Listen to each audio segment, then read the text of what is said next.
I wanted to say a conclusion because I think that, as we talked about in class, personal experiences are powerful and that they bring something new to the conversation. So here's my new thing to the conversation.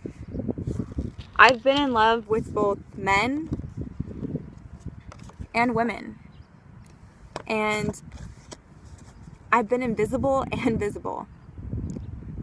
And it's been hard both times. But, in time I came to realize that invisibility is being alone. And it does drive you insane.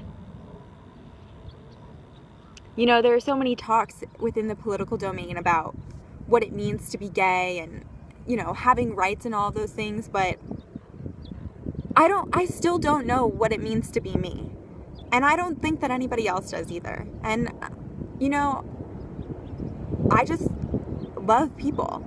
I love women and I love men. And it took me a long time to realize that that's not something that I have to hide. And I think that in these rural communities, it takes people a long time too. And I think in general it takes people a long time, but I think especially in these places where maybe there isn't as strong of support. But the point is that there are these things going on, and that we cannot say that one single part of the United States, the rural community, is so eroded that they won't even let this sexuality happen. Because I grew up in a rural community, and guess what? I dated people all throughout high school. And yes, it was hard, and yes, there were perceptions of me, and yes, I was called derogatory names. And I had to understand that in order to get through this, I had to know that I was going to make it, and that there was support out there for me, whether it was my friends or the women I was dating, or I guess girls at that time.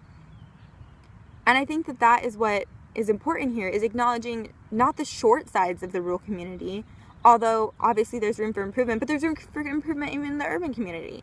But that there are these things going on, and that there are these connections being made, and that these children, these youth who are in the LGBTQ community, they're strong.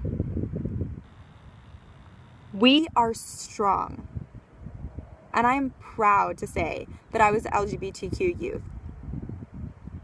And although I might not be in any of these organizations and an activist, I know that every single day that I walk outside, the people that are out there fighting for me,